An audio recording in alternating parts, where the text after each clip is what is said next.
to the Weekly Bioanalysis, a KCAS podcast. Hello and welcome to the 75th episode of the Weekly Bioanalysis, the official podcast of KCAS Bio. KCAS Bio is a bioanalytical CRO serving the pharmaceutical and biopharmaceutical industries for over 40 years. My name is Dominic Moreno, and I've been in the LBA and cell and gene therapy space for approximately 30 years. I'm here with my co-host, John Perkins. Hello, I'm John Perkins, and I've been in the bioanalytical LCMS space for over 29 years.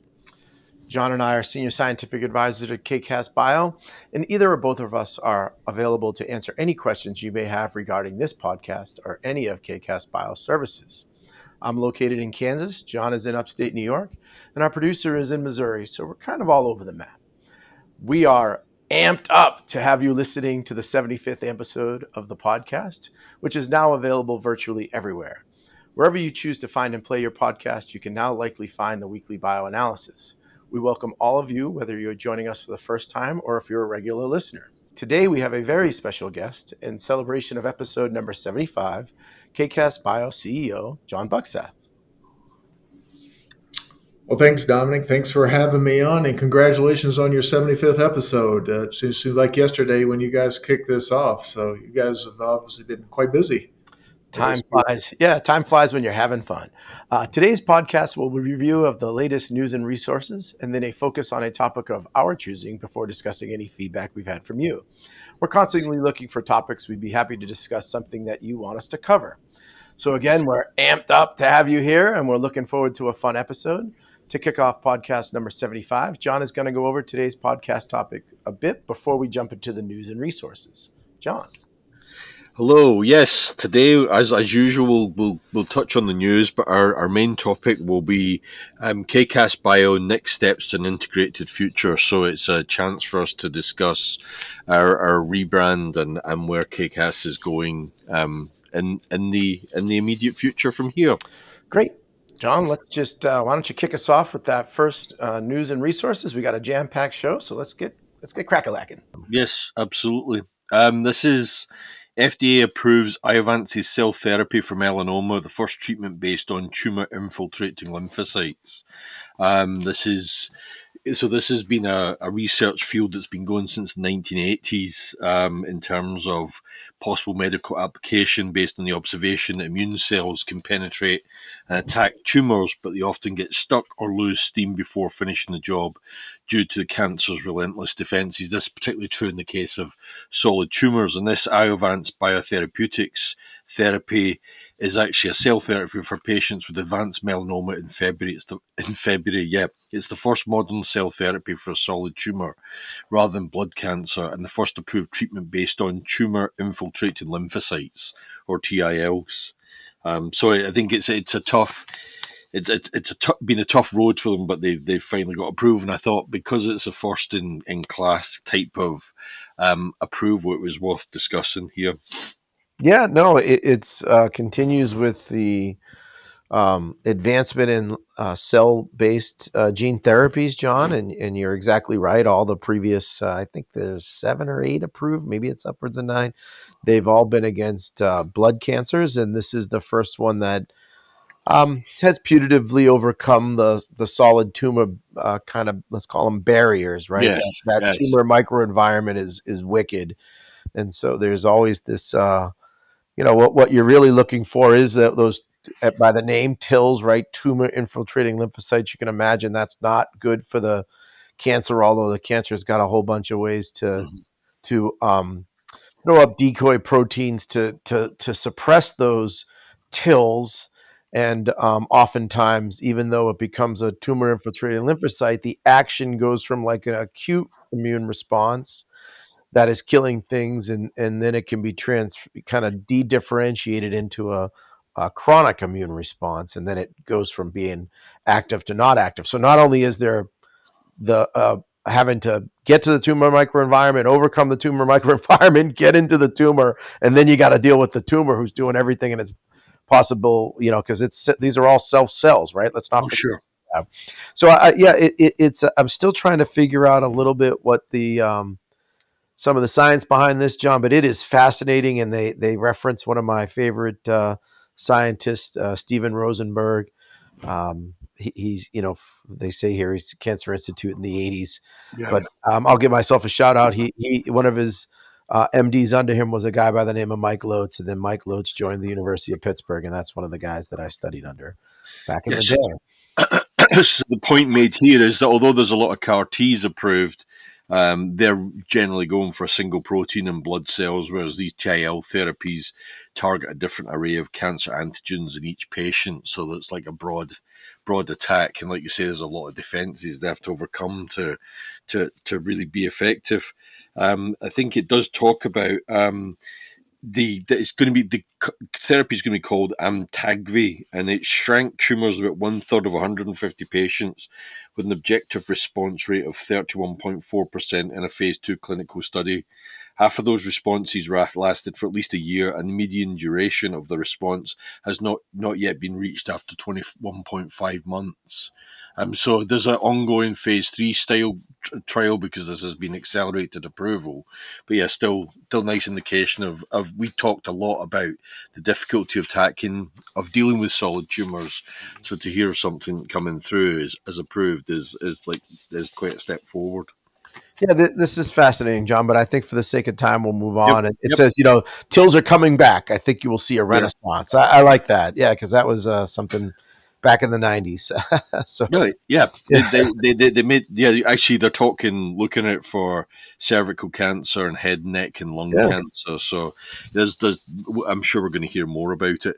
Moving on, this is actually, again, we talk about antibiotic resistance, and this is a synthetic antibiotic kills multi-drug resistant pathogens in mice. This was published in Science Translational Medicine, and researchers from the University of Illinois Chicago and Harvard have described the discovery of cresomycin, which killed off multiple strains of multi-drug resistant bacteria in cell cultures of mice. So they're basically going onward to look at it further in the hope that it could make it to the clinic, or as they made the point in the article, if it doesn't make it to the clinic, at least the likelihood is it's going to give some indication of possibly additional derivatives might work further. It worked in terms of the mouse study. The survival rate of placebo-treated mice versus the treated, there's one placebo-treated mouse survived, whereas I think there was none died in the treated group, and they were looking at gram-positive and gram-negative pathogens in bacterial culture. So they're looking at Enterococcus faecium, Staphylococcus aureus, Klebsiella pneumoniae, Actiniobacter baumannii, Pseudomonas aeruginosa, and Enterobacter pathogens, all associated with the healthcare acquired infections. And so they looked at these for mice with Staphylococcus aureus, local infections of E. coli, a P. aeruginosa. Yeah. No, John. They have they believe it's effective against a whole battery of bacteria that are let's say susceptible in a hospital setting as well as a locker room setting. So that's all good stuff there. And then they said some interesting things about how tightly it binds to the ribosome. I think the mechanism of action is the interesting piece here. Yes. Yeah. It basically targets the ribosome in bacterial cells, but it does so in a unique way that allows it to bind more tightly to the ribosome. So even if the organelle is altered by the bacterium by addition of methyl groups, which is a common way that they become resistant to antibiotics, it still attaches and disrupts protein synthesis. So it's still effective, even though for that particular pathway, even though that has been a common pathway for infections to become resistant to other drugs. So it's really interesting if this is a path forward. Yeah, it looks that way. I mean, I think it just leads back to like return to normalcy in life here, right? We're seeing more funding in this space, and that's good, right? I think this is. I feel, John, like maybe a couple years ago when I thought about MRSA and some of these bacterial resistant things, it seemed like nothing was working, or maybe it's more like 3 or 4 years ago now, right? Because the research seemed to be, but I feel like there's been some breakthroughs, and I don't know, it's making me feel better, John, right? I feel safe. And research is still needed because, as they make the point, cresomycin's the ribose-specific mechanism doesn't mean it's going to be effective against everything, but it could be a useful path forward against some of these strains mentioned that lead to deadly infections. So it's like one mode of attack. Obviously, there's plenty of room for other research groups to see what else they can do in this arena. Yeah. John, I love a good antibiotic resistance talk, but we got a jam-packed show today. We got our special guest coming on here soon, right? Or with us here. Exactly. Maybe you want to do one more? You got a couple on here. I think we can probably do both quite quickly, because this is in your CAR T realm again. Yeah. We talked about CAR T for cancer, but it's started to be some discussion of CAR T for autoimmune diseases, and there's actually a team of German researchers have actually detailed data from the first 15 autoimmune disease patients treated with CAR T, and there are some outstanding questions. But basically, they had 15 patients who received CAR T at their hospital, with a mix of some of the disease were systemic lupus, erythematosus, idiopathic inflammatory myositis, and systemic sclerosis. So this is all early days. This is just reporting initial data. But what they're saying is that they basically the all 15 patients who received the CAR T at their hospital saw the debilitating symptoms of their disease substantially improve or go away entirely. So this is a follow-up to some initial results. They've now gone to the median of about 15 months of these people being treated, and they still look like it's feasible, safe, and efficacious against these diseases. So they're not saying it's a cure yet, but they do think they have a means of keeping it under control.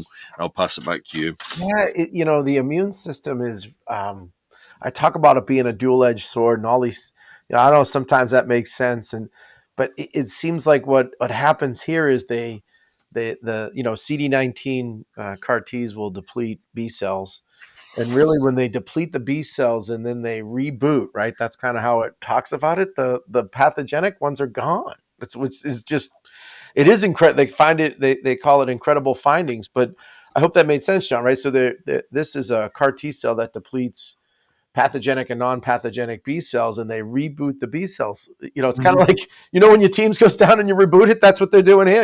And it seems crazy that it worked, but it seems to have, and the numbers are shocking. But like I didn't touch on it with the previous one. There is some concern with some, kind of like side effects from CAR T cells with certain things. But I John, I think the numbers are staggering on the safe side for CAR T at this. It's like, it's really a low percentage, and one could add, they don't always talk about the status of the patient, right? So if somebody's already at an advanced state, well, it's not surprising something may happen. But anyhow, this is incredible. I hope that made sense what I was saying. It is unbelievable what this type of reboot could potentially do for patients that suffer from a wide range of autoimmune diseases, and it has the limits. The sky's the limit here, John. Before the only approved CAR Ts are all against blood cancers, as we call it, and now you're seeing solid tumors, and now you're seeing autoimmunity. And I think, John, those side effects I talk about, they're already engineering the CAR T cells to prevent that. Exactly. And these are still autologous ones, right? So they're all self, but man, the allogenic space is where it's really at. That's when if we can get allogenic CAR T cells to be as effective as autologous, the price goes down and the availability of them goes up. So it's you can hear the energy of my voice around that type of thought. But maybe let's move on to this last one, John, and we'll quickly. This is quite an elegant solution to a known issue. It's not really. I mean, it's not going into here's where medicine is going, but it's a nice. It's ingenious to what they've done. Basically, researchers developed small bioabsorbable bioabsorbable stickers to detect life-threatening GI complications. And this is basically when you've had gastrointestinal surgery, you can't always guarantee that everything's sealed up. So there is a proportion where there's a leak of acidic fluid from the digestive tract into the body's tissue following a gastric or colorectal procedure, which can become a severe problem if it's not detected soon enough. So these leaks can cause severe pain, high fevers, and rigid abdomen, as well as septic infections, and may require intensive care. They occur after as many as 5% of surgeries, such as bowel resections to treat tumours or procedures that join together different sections to divert flow through the small intestine. This is researchers at Northwestern and Washington University St. Louis have developed what they are. They're small bioabsorbable stickers that can twist into different shapes based on changing pH levels. So I mean, they basically they Yeah. put on the organ, as I understand it, put on the organ. And the other thing, so on the outside of the organ, and they can be monitored with ultrasound from outside the body. Obviously, once the patient is all sewed up, etc. But because they twist, etc., based on pH, then you can tell if there's the possibility of a leak, and then obviously you can go in and address it. Long term, once the patient is fully recovered, the actual stickers dissolve and are removed by the body. So these are like they're about a millimeter wide metal discs that stand out clearly from the fluid around it with an ultrasound image. When the hydrogel material comes into contact with acidic fluids such as stomach acid, it begins to swell and spread out the discs. In a more alkaline environment, such as in bile and fluids from the pancreas, it starts to contract. So I just thought I just loved something like this. Yeah. It's a real problem. It's just someone that has given it some really given it some thought, and I think it's just a really elegant little solution. I mean, as someone, Chet Hamill, who led the clinical evaluation, said, even if we could detect a leak 24 or 48 hours earlier, we could catch complications before the patient becomes really sick. Who estimates that spotting it late could mean a gastrointestinal patient has a 30% chance of spending up to 6 months in a hospital, as well as a 20% chance of dying.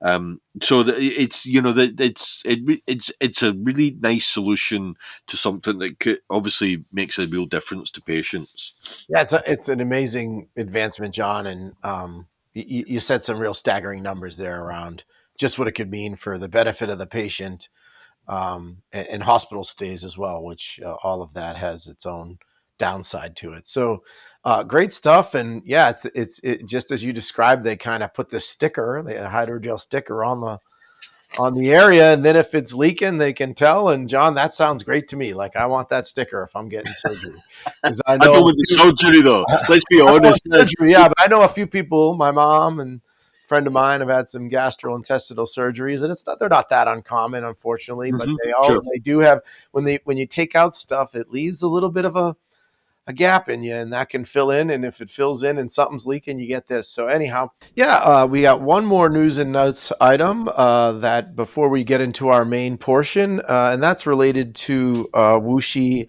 Abtech and some of their challenges. And John Bucksath, our special guest, will maybe give us a little highlight around what's happening there. And then, as always, John and I can add some color. John? Good afternoon, gentlemen. Thank you for having me on your podcast. I understand this is the 75th podcast. Congratulations. That's quite a number at this point. But Dom, yeah, you mentioned some of the things going on with Wuxi. They're one of, for lack of a word, Chinese biotech, the larger giant biotechs, right, that we associate with being based with China. Ownership and geography, and quite frankly, have a large impact on the drug development, particularly the R&D and development support and manufacturing support for a lot of the customers around the world. I'm not sure how much your audience is aware of, though. There's the Biosecure Act that has kind of rolled onto the scene, has really rolled out to an impact, which really was the main discussion here over the last week or so, WuXi being at the center of that due to their size and Hmm. expertise and success. That there was a recent vote from the legislation that came out 11-1, signaling that they believe that WuXi is a threat to the ongoing security, and the Senate committee really wanted to propel this legislation forward, kind of really signaling a shift in what we would refer to as our supply chain, and obviously impacts on capacity. I think that's particularly interesting when we think about what has happened with some of the recent acquisitions from Novo Nordisk and Catalent. And then yet today, as I understand it, there's Lonza has signed a deal with Roche to take on one of their facilities for additional capacity Mm. in the manufacturing aspects. So a lot of things happening in the industry, and I can't help but be curious if you gentlemen are hearing much about that in your day-to-day interaction with our clients and their R&D programs. But it was definitely a hot topic at SOT last week. And so just curious if any of you in your interactions have heard any impact of this at this point. I haven't heard anything, but it's interesting that they're saying drug people like Amicus, Sound Pharmaceuticals, and Eli Lilly could all face delays and shortages if this goes forward as a bill to really limit what WuXi can do. I mean, I almost WuXi have always been on my sort of periphery because I haven't really thought of myself as a direct competitor. So I hadn't realised quite how big they've become. I mean, yeah, obviously they started as just doing lab chemistry services, but have expanded to become absolutely massive. And yeah, I mean, obviously, if you take out a player like that, you're going to have a big impact on all the rest of us, as we scramble to cover for that gap if that gap emerges. I did see the Lonza news today. I thought it was quite interesting because it's taken over a Genentech site, and then I think Roche will be contracting with them, and they've booked like 30% capacity for the next however many years already. So, I think this is certainly an interesting space at the moment, just with all the flux that's going on. Yeah, and maybe I'll add that there is pause, John. There was one smaller biotech who kind of brought that up in some conversations around just the impact that this might have, and I don't know when we'll start to feel it though, because if I'm not mistaken, I think WuXi stock is still going up or something. So I think there's still it's in limbo if it's going to be eminent or not. But I do think it will have a big impact on those that choose to do discovery work right over in China in particular, and that's often a very cost-effective way to get through discovery. So I think there are some people starting to kind of think about the impact there. And then to your mergers, definitely feeling that a little bit more in some of the large pharma groups.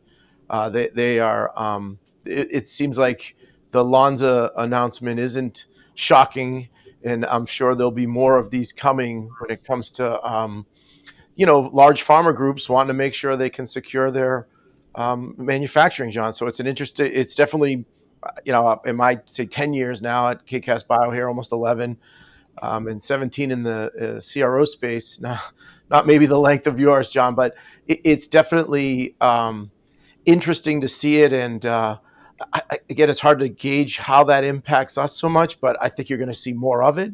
And I do think it's something that, is going to make it even more of a market for sprout up manufacturing, right? So I think there's maybe some of those smaller ones who have an ability to make that leap into the next level. Yeah, absolutely.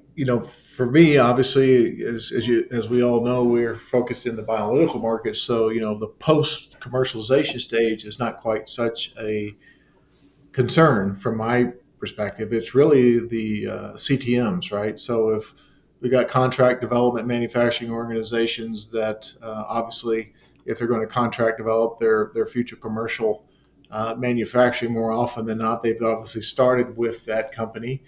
And so with those things in mind, now we've got these companies thinking, do we place that work there to try to match up providing the clinical trial materials to our clinical groups so we can move these clinical trials along. Obviously, we're sitting in that that part of the market, anticipating and doing our best to secure our business to support obviously the bioanalytical aspects that come out of that. So with a major provider like Wuxi in the mix, and if that's has a supply chain hit and delays a lot of clinical trials, I could see the potential for some delays in that regard that could Mhm. impact us. Sure. So it's and John, you mentioned Wuxi and their discovery aspects, right? Of course, that being said, um, that's also right, and right behind them, as we all know, is the non-clinical aspects.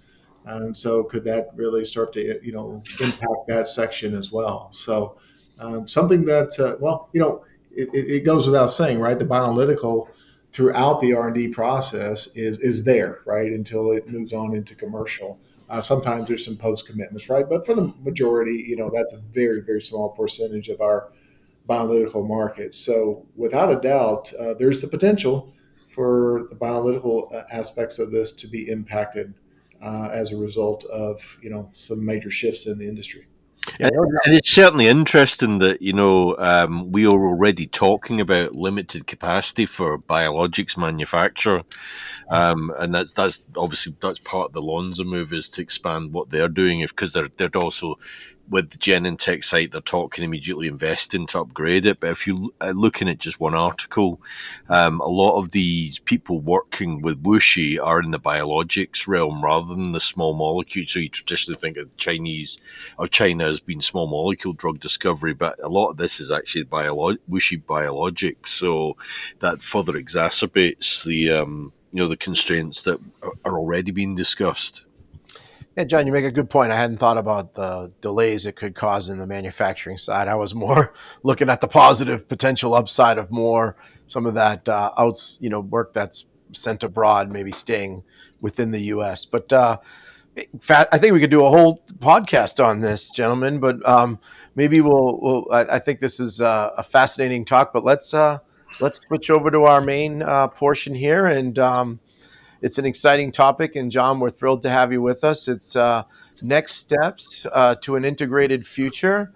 And so the first item, John, is how KCS became KCAS Bio, right? So maybe you want to tell us a little bit about that. And obviously, this is near and dear to all of us in our organization. And I'm glad you kept the orange. I'll start there. No, I'm just kidding. But maybe Yeah. tell us a little bit about the wonderful integrated future we have, and highlight a little bit around KCAS Bio. Well, thank you. I'm absolutely delighted to talk about that. And of course, with your guys following, I'm sure a big portion of your followers probably know a little bit about the history of our company. Been around over 40 plus years, and the name KCAS or KCAS, depending on how you wanted to pronounce that, really came down to our audience, our clients' preference, quite frankly. So some went with KCAS, some decided to enunciate each of the letters of the acronym, which once upon a time stood for Kansas City Analytical Services.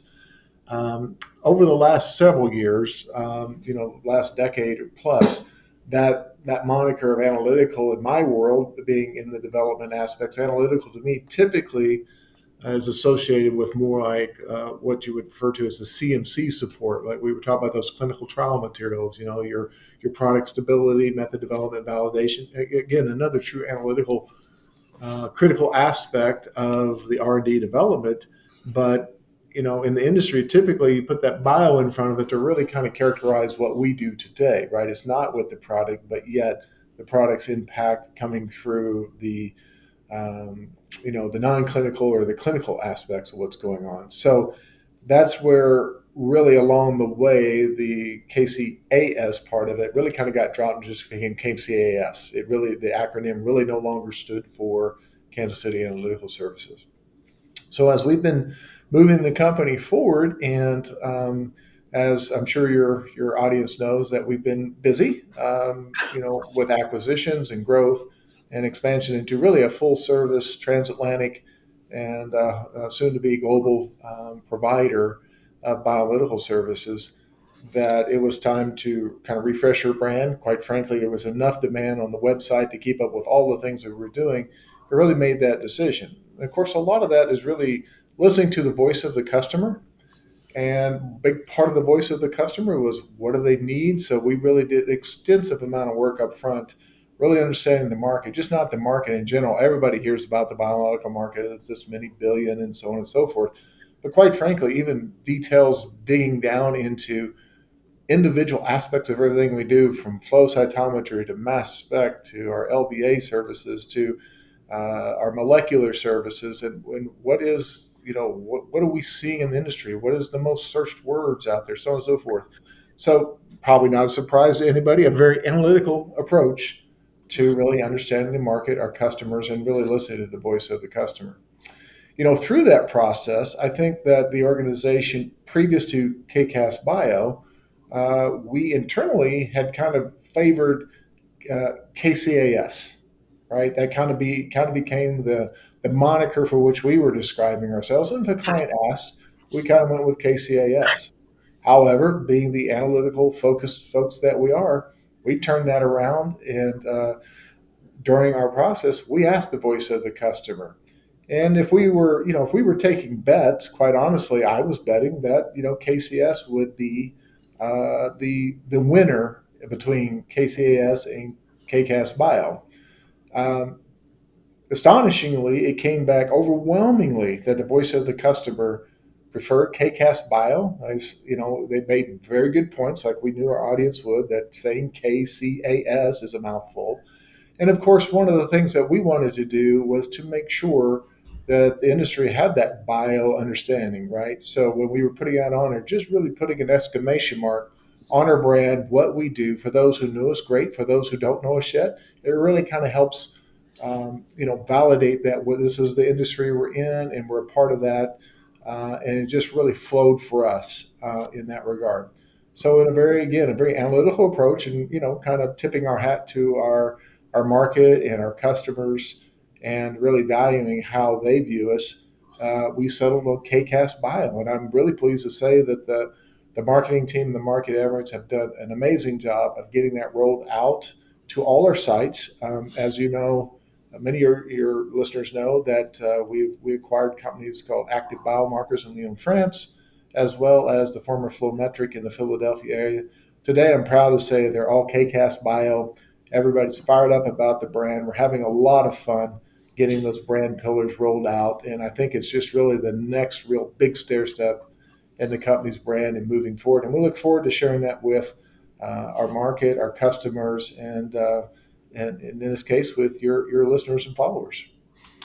Yeah, amen, John. Right? I think a lot of us are excited to maybe I'll drill down a little deeper into what you mean by like the rolling out of the brand and the integration, and maybe you can share some of those details real fast. Just simple things, right? Like our email addresses are all the same. What was some of that? I do want to step in on the name piece first. It was interesting that even so, being at SOT with the new brand, the new logo, etc. on the stand, I still had people coming to ask what was our name? Was it KCS or KCAS Bio? And so it was actually good to be able to say we've definitively moving forward with KCAS Bio, where we were a little bit sort of ambivalent as to what people called us so long as they talked about us. We're now saying this is a definite approach forward, and it was nice to be able to actually do that and sort of say this is who we are. So that was just a quick bit of feedback last week.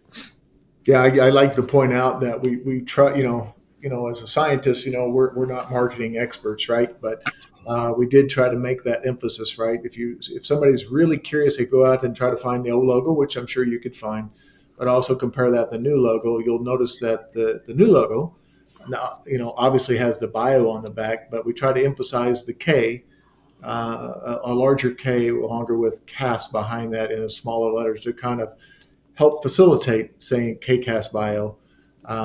We've had a lot of fun with that. We encourage everybody, if you say it fast enough, we think it describes us even better, right? So we're a KCAS Bio kind of group out there. So, and I'm so proud of the team, and we'll stand behind that statement. Yeah. No, hey, thanks, John, both of you for sharing the. I think this is one of the first conferences that we've had where we're KCAS Bio, and it's surprising how easy it is to, 11 years here, and within a week I was able to transition pretty routinely to KCAS Bio instead of our old name, because it is a little bit less of a mouthful. So, maybe John, I know we've got some agenda items here.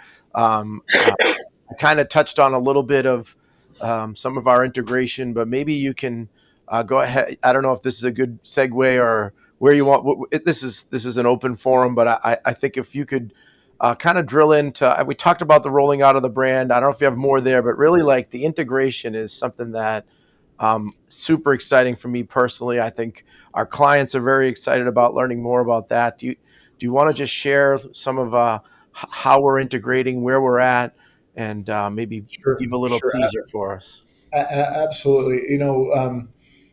One of the things that was important to me, and I know the rest of the company was we talk about the integration, or you hear companies talk about integration, and in reality, some actually do it, and some, arguably really don't.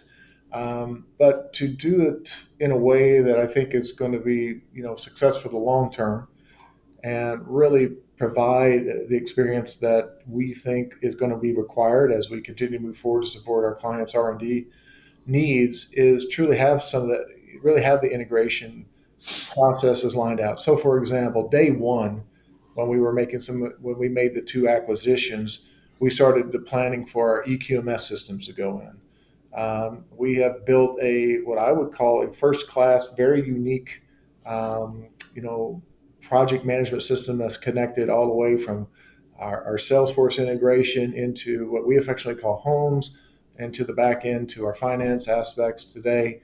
Having those type of systems that incorporate all the sites together so that we have a lot of data at our fingertips. And I know you two gentlemen have been very instrumental in developing it. I thank you for that, because today, one of the things, as you know, about the organization, we're very, very focused on understanding how the business can support the science in meeting our clients' needs. And to have that, you really do need the details and the KPIs on all fronts to make better decisions.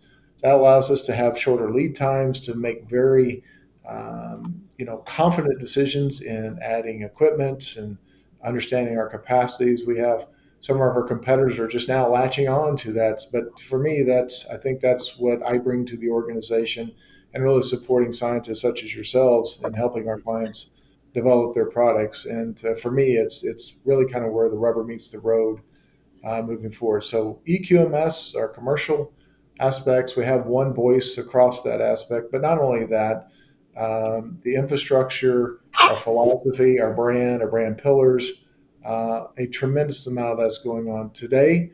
We have about 32 what I would call global processes in process at this point. Process seems to be the word of the day. But in that regard, really developing it and managing those and pulling the teams together so we can, reduce, the challenges that come across different geographies, different cultures, and sometimes even different languages that we deal with. But the demand from the market is there that they need global support, and we're doing our best to focus. And quite frankly, we've made significant capital investments to do that. So much so that we wanted to make sure we were at this point before we even did a refresh of the brand. Now, I'm not going to be the first one to say that sometimes that isn't the right thing to do, but for us, we wanted to be able to back up when we put our brand, a refresh of our brand, if you will, with KCAS Bio. We wanted to make sure that that was built on being able to live up to our brand promise, and that's been a lot of investment from the team to make sure this is coming together as one company. John Perkins, you got a comment there before I make No, any? go ahead. Go Well, ahead.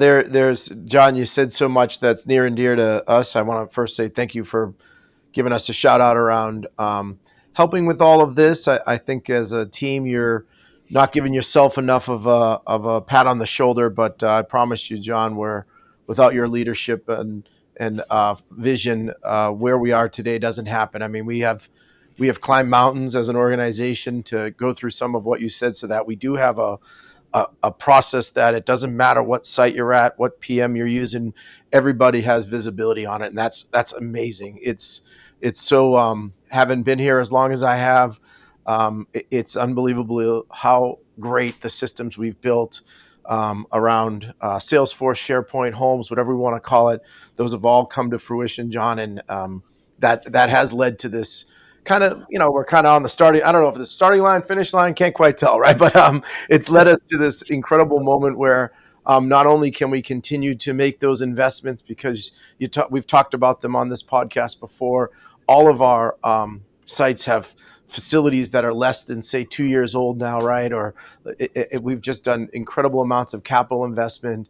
And now, John, I think it's a pretty good segue to maybe, do you want to share a little bit more about the future of us, or how much do you want to do? One thing I'd possibly like to say is with with multiple sites, obviously across the globe, it's easy for a site to become isolated if we don't do it right.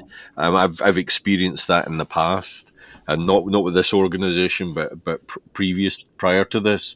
I think the fact that we've rebranded such that the names that were there for prior organisations are now, they're now historical, and we've now got one brand. I think that really helps with that, treating us all as one company, and so the geographically more isolated labs do feel more of a part of it. I think we had a really nice experience, a couple of weeks ago, where we had the BD meeting, and some of the team came over from Lyon, and it was to me, it was the first example where we really felt collectively all part of the same team. Even though we talked on calls together, etc., but because we're moving forward with the rebrand and under a name, it felt different, and to me, it was like really positive in terms of where we're going for the future. I agree, John. I validate that with you, right? It felt the same way. I picked up on the same thing you did, and as saying we have to make the decision to move forward, and that I couldn't be more pleased that these are always a challenging thing to get a brand out there, and hopefully it sticks and people buy into it, because if people don't believe in it, they won't buy into it. So but I couldn't be more proud where the team has done, and again, the leadership that we have around has done a really nice job of putting their arms around everybody on this. We still got a lot of work to do in that regard, but I'm really excited sharing this with the industry and our market, and obviously our clients who are deserve to see us move to that next level, so we can continue to support them in their development. Yeah, sky's the future. Sky's the limit. Excuse me. So, John, we circled around the brand a little bit. I don't know if you have any new thoughts on the brand, the website, before we maybe dig in a little bit on some of the integration practices between sites. Is there any last thoughts around the rollout of the brand, the new KCAS Bio name, or even the website? Just again, I hope hope it's well received, and the main portion of that again is making sure that we're upping our game and making sure that clients can find the services they need, and we look forward to using that platform to reach them better than ever, to make sure they understand how much we're investing to support them in both our talent as well as our facilities and platforms, and just our passion for what they do. But from taking that forward, part of that is again reassuring and building a platform so our clients really do understand how much we're investing, how much we're growing. A lot of my conversations when I catch up with clients that maybe we were working with 12, 14 months ago, and maybe they had a hiatus due to moving on to a different molecule or funding or whatever, they're stunned to find out how much more we've brought on from a capacity expertise standpoint. So that's our job, is to make sure our clients are aware of just how much more we can help them. Yeah, and I think we'll continue to add. Yeah, there's John. I can always find a way to get a new platform or something. No, no shortage when you got a bunch of highly intelligent people that I just adore to work with, that have been in this business that long, that the options and creativity on solving some of today's most challenging programs out there. It's always fantastic to watch you guys do your thing. Yeah, We but try to support that. I feel like we're so close to being able to make that statement that we can support any drug PK wise on the market, right? I feel like if we got a next gen sequencer, we'd be right there. But I I knew he's going to get that in, Dom. I could digress. saw that coming a mile away. I haven't even mentioned high res, so Yeah, yeah. well, but back to the brand. One last comment for me. It has been so much fun, John. The way we've this is a shout out to our chief people officer or our just our HR team in general. Um, we've had swag that we've gotten, right, John. I hope you've been thrilled with how many people you see wearing, because we each got a little item. Even got something recently in a tumbler that we got with the rebrand, and then when we had our sales meeting, we all got new cards, and we saw the new little tchotchkes come visit us at booths. We got some great swag to give away, but it was electric to see the we all rallied as an organization, and then just absolutely thrilled with how it's all been rolled out and how it all looks. So one of the things that I don't know if you've seen, Dominic, but at SOT, we had just one of the issues when you go to a conference, particularly as a trade show, is there's all this literature that people want you to take with you, and you end up overloaded with paper that you don't necessarily want. But the approach for us was actually, it was a card with a QR code on it. If you scanned the QR code, you went to microsite that then had all service information, etc. That was an excellent thing to have, not just to give to people, but as you're wandering around talking to people and they sort of say, "Who are you?" and you just pass them the card and say, "Scan the QR code," and it's all on there. And it's on as a promotional item. It was, it goes back to, in terms of getting the word out there. I thought that was absolutely excellent. So it's like, not just do we have our fresh business cards, but here's the QR code, same format, and it was a really nice approach. Well, I haven't seen it in action, but I do know what you're talking about, John, because I got people in high places. No, I'm just kidding. There is that is fabulous that we have that, and then I think the Enablix platform, which that's another platform that we're gonna roll out here that allows clients to come and even get more insight into what we have available for like marketing collateral. Mm-hmm. So great stuff. I do think we're continuing with our CEO John Bucksath here. We've got maybe not maybe the next item on our agenda here that we put together is integrated practices between sites, John. And this is near and dear to me because we've got some flow cytometers that are aligned between Lyon and our Philadelphia site.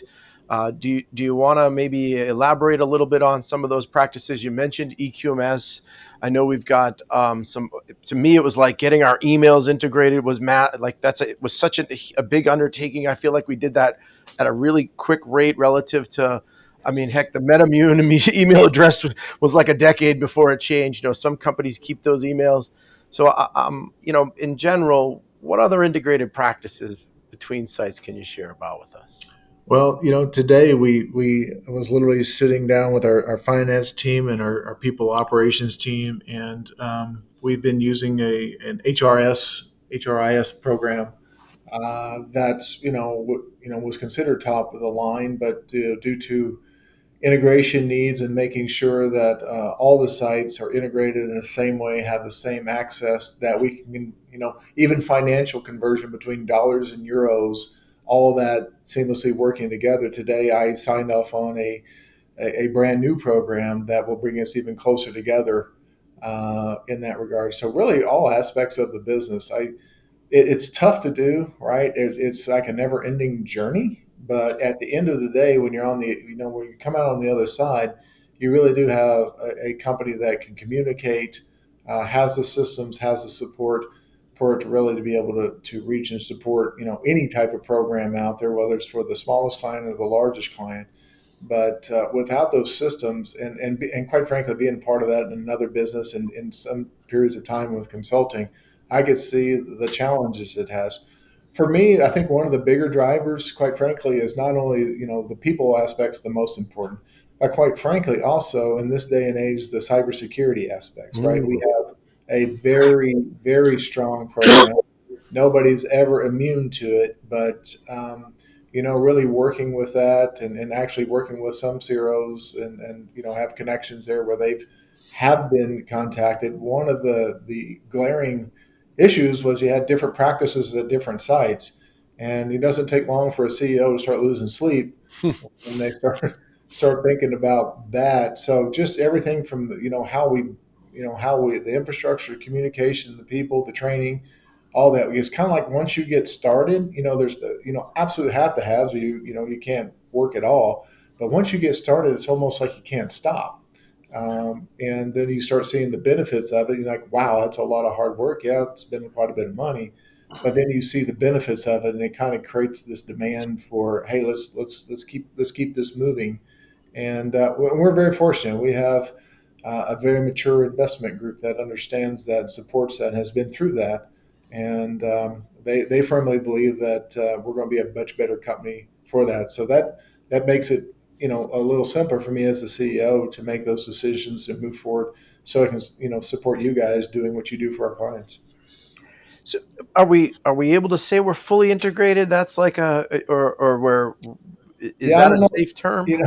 That's so funny you mentioned that, Dominic. I get asked that by different.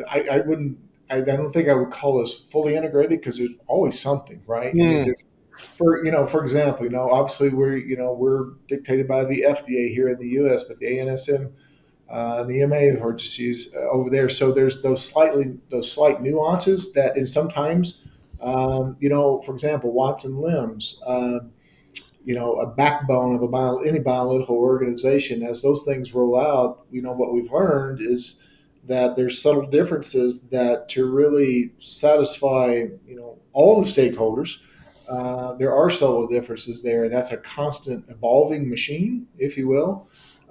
So when it's completely integrated, at times you would say, well, why wouldn't the mothership just simply say, this is the way we're going to do it?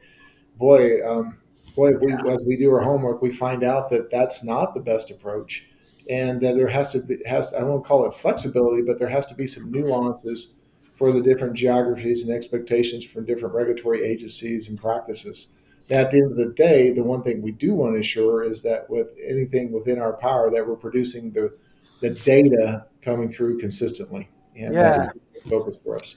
No, and I think that's the way to answer it, right, John? There's just different regulatory requirements. So the term fully integrated is like a kind of a nirvana, right? Like that's not really Well, yeah, I guess it's how you define that, right? yeah, and I think what my and John Perkins, maybe before I ask my next question, John, did you have something to add there? Because I did have a No. Go ahead. Go yeah. ahead. I think what this is all leading to, John, is it's like I think now we're ready to, if we put mass specs in Lyon, right, or if we put spectral flows across the world, we are ready to truly harmonize ourselves with that based off of the yeoman-like work we've put in over the last, say, 18 months, right?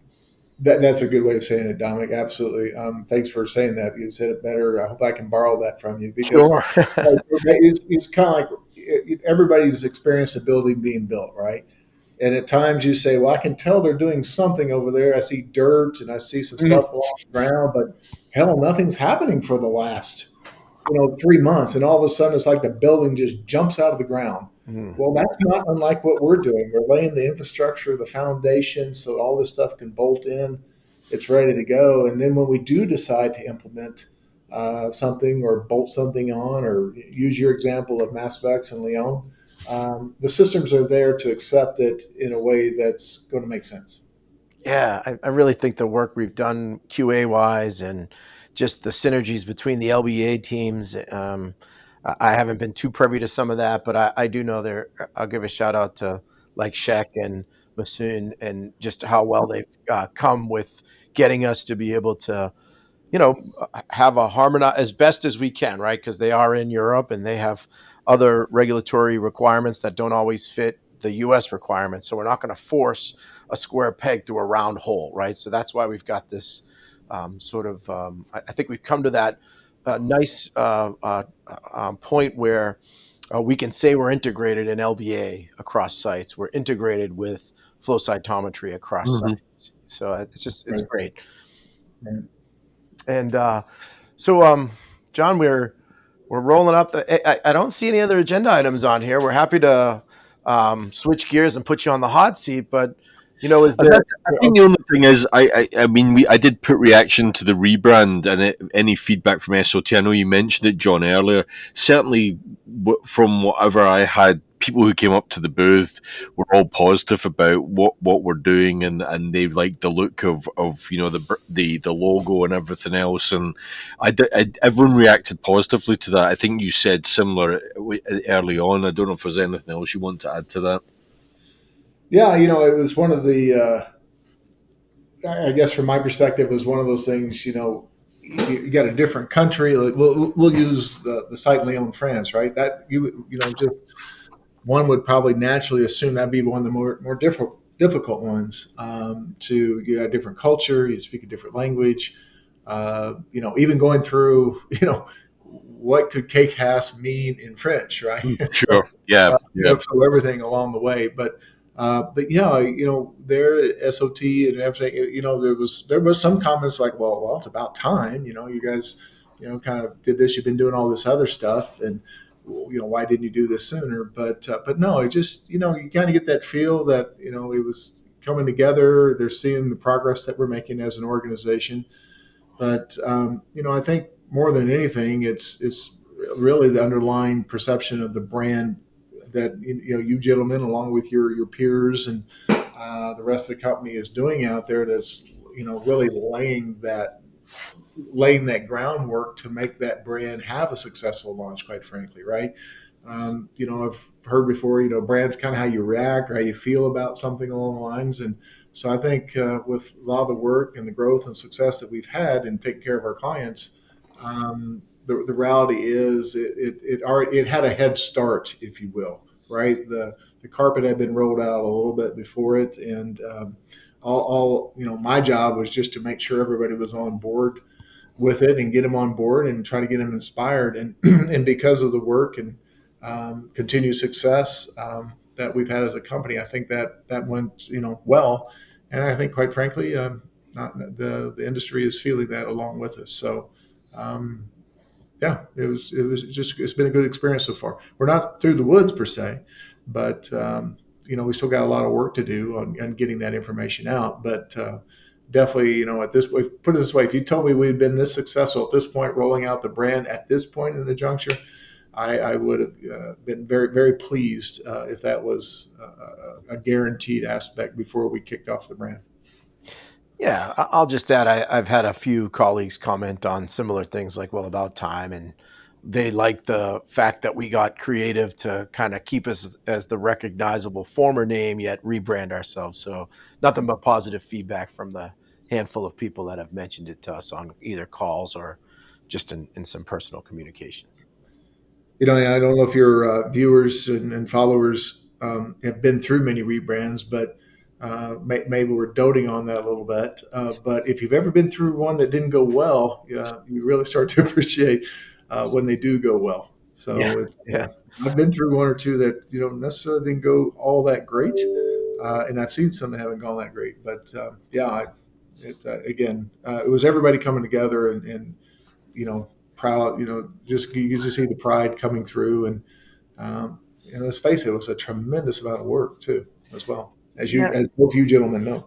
Yeah, and we're gonna wrap it up, John. But I've been through like 4 or 5 mergers now, and I when we changed names, they just abandoned the previous name, and that left some animosity. But not. Sure. It's interesting what you just said there. I guess I hadn't been through that. Where I've been through one where the name wasn't adaptable to URL, which causes a lot of confusion with customers to what they're actually called. That was, I'm not going to say any more on that, but that was not good. John, I'm being told by a producer that you're off the hot seat because of some time constraints. So, any parting words or last thoughts? It's been a pleasure to host you here. You're welcome to come back to podcast number 100. I feel like we're confident we're going to get there, and we'd welcome you for that or any other podcast. But we love having you, and can't say enough about how great it's been to work with you for the last, I think it's been 6. Have you been here 6 years now, John? Well, believe it or not, gentlemen, it's going to be 8 in May. Really? Oh man. Wow, so time flies when we're having fun, right? I No, but just thank I you just so- forget I'm at 11, right? Like I know, but yeah. Any last words for us? yeah. Someday you'll learn to count, Dominic. I'm trying. Well, just thank you, gentlemen, for let me be a part of this. I can still distinctly remember when we kicked off the first one, and it's kind of wondering, hey, what this, is this going to be something that the industry will accept? How's that go? And of course, when we think about YouTube personalities, how could it not be a lot of fun and at the same time educational and the success and maybe I'm a little ornery, from the aspect of saying I think there's been I think you have some followers in the form of our competition who've also done that a little bit. Maybe we all had the same idea roughly at the same time, but I think, at least from my perspective, I think you guys kind of pioneered this. So congratulations. Keep up the great work, and thank you again for having me on your 75th episode here. Look forward to the next one. You're very welcome. It's been a pleasure. Thank you very much. Yeah, thank you.